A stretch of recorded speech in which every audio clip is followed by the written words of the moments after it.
Alright, so today I'm going to be talking about Duolingo.com. It is a free language learning website slash app that I have been doing for probably about a year or so now.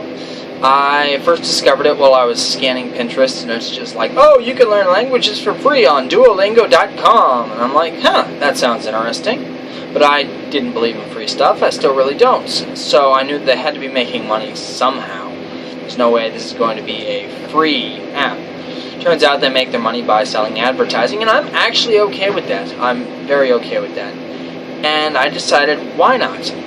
So I logged in the first time. I don't remember my username and password because I've been using the app so long, I just don't. But I started in on it, and I've been doing Spanish because I figured, well, in any field, basically these days, you are going to need to know a second language. And Spanish is popular around where I am right now, so I've decided, okay, let's learn Spanish.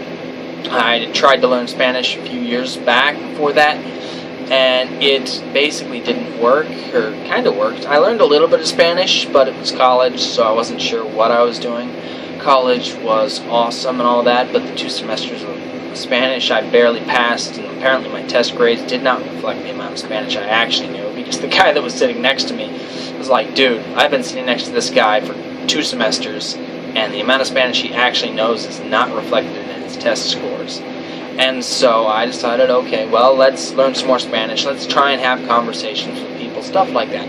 So I got on the app, and I started learning. And I was doing that for about a year when I decided, hey, let's add another language into the mix.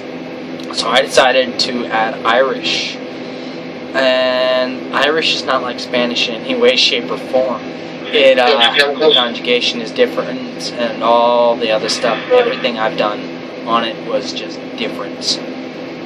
And it was driving me insane for a little while. So it was rough, and so I had my goal. I have my goal set at the maximum goal per day, because I figure when I do have the time, which is not every day, let's learn the maximum amount of Spanish I can.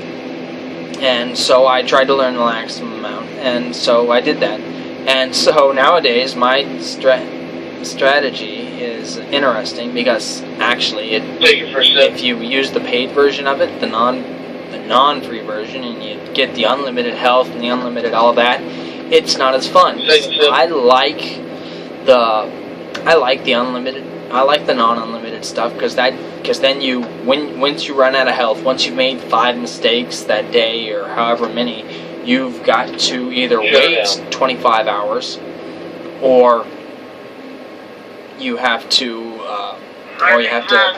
do other stuff to gain health. And the other stuff is practice most of the time. Alright, we're all down a break. And so once you're practicing like that, and you do that, and it works actually quite well. I like the fact that you have to practice to gain more health, and once you've gained the health, you also gain the experience points there. So if you're just out there to get your daily experience points, then you can get that by rebuilding your health after you've made a few mistakes. After you've made enough mistakes that it kicks you out of that thing. Because after 5, you... Cover that word clear, shuts right well. Yeah, you do that. So I enjoy that, but no, my strategy recently has been, okay, go to Spanish, get your daily 5 times, or your 50 XP, and then once you're done with that, you go over and switch over to Irish, and you do that until your health runs out, and then you hit the practice thing until you've rebuilt all that health, and then you're done for the day. Actually today I did like 6 things of Irish, I believe, but yesterday I didn't even make it through 1. And I guess it just clicked today. Anyway, yeah, that was my problem, and that's my strategy.